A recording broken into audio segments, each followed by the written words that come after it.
ಇನ್ನು ರಾಜ್ಯ ಕಾಂಗ್ರೆಸ್ನಲ್ಲಿ ಈ ಸಿಎಂ ಕುರ್ಚಿ ಕಾದಾಟಕ್ಕೆ ಕೇಂದ್ರ ಸಚಿವ ಪ್ರಹ್ಲಾದ್ ಜೋಶಿ ಅವರು ವ್ಯಂಗ್ಯವಾಡಿದರು.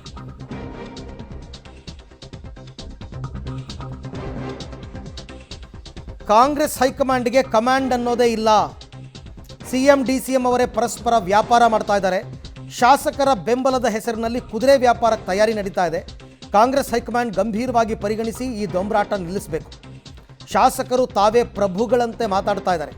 ವರ್ಗಾವಣೆಯಲ್ಲಿ ಹರಾಜು ಮಾಡಲಾಗ್ತಾ ಇದೆ. ಭಯೋತ್ಪಾದಕರಿಗೆ ಭ್ರಷ್ಟರಿಗೆ ಸ್ವರ್ಗದಂತಾಗಿದೆ ರಾಜ್ಯ. ಡಿ.ಕೆ. ಶಿವಕುಮಾರ್ ಈಗಾಗಲೇ ದೆಹಲಿಗೆ ಹೊರಟಿದ್ದಾರೆ ಅಂತೆಲ್ಲ ಒಂದಷ್ಟು ಕಾಂಗ್ರೆಸ್ ವಿಚಾರವನ್ನು ಇಟ್ಕೊಂಡು ಕೇಂದ್ರ ಸಚಿವ ಪ್ರಹ್ಲಾದ್ ಜೋಶಿ ವ್ಯಂಗ್ಯವಾಡಿದ್ದಾರೆ. 55 ಮಂದಿ ಅಂತ ಹೇಳೋದು ಇದು ಡೈವರ್ಟ್ ಮಾಡೋ ತಂತ್ರ ಇದೆ. ಇದ್ರೊಳಗೆ ಇಷ್ಟ ಇರೋದು ಅಲ್ಲಿ ಅವರೊಬ್ಬರ ಪರಸ್ಪರ ವ್ಯಾಪಾರ ಮಾಡ್ತಾ ಇದ್ದಾರೆ ಇಬ್ಬರು. ಡಿ.ಕೆ. ಶಿವಕುಮಾರ್ ಅವರು ಮತ್ತು ಮುಖ್ಯಮಂತ್ರಿಗಳು ಅವರ ವ್ಯಾಪಾರ ಮಾಡಲಿಕ್ಕೆ ಶುರು ಮಾಡ್ಯಾರ. ನನ್ನ ಕಡೆ ಇರು ಅಂಥೇಳಿ. ಮೊನ್ನೆ ಸಿದ್ದರಾಮಯ್ಯನವ್ರು ಏನು ಹೇಳ್ಯಾರ, ಅವ್ರ ಹತ್ರ ಅವ್ರಿಗೆ ಭಾಳ ಬೆಂಬಲ ಇಲ್ಲ ಶಾಸಕರದು ಅಂತ. ಅದಕ್ಕಿಬ್ಬರು ಒಬ್ಬರಿಗೊಬ್ಬರು ಬೆಂಬಲ ಕ್ರೋಢೀಕರಿಸಲಿಕ್ಕೆ ತಮ್ಮಲ್ಲಿರುವಂಥ ಮನಿ ಪವರನ್ನು ಉಪಯೋಗ ಮಾಡ್ತಾ ಇದ್ದಾರೆ.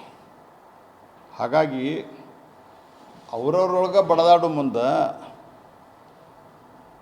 ಅಲ್ಲಿ ವ್ಯಾಪಾರ ಆಗಲಿಕ್ಕೆ ಮತ್ತು ಏನು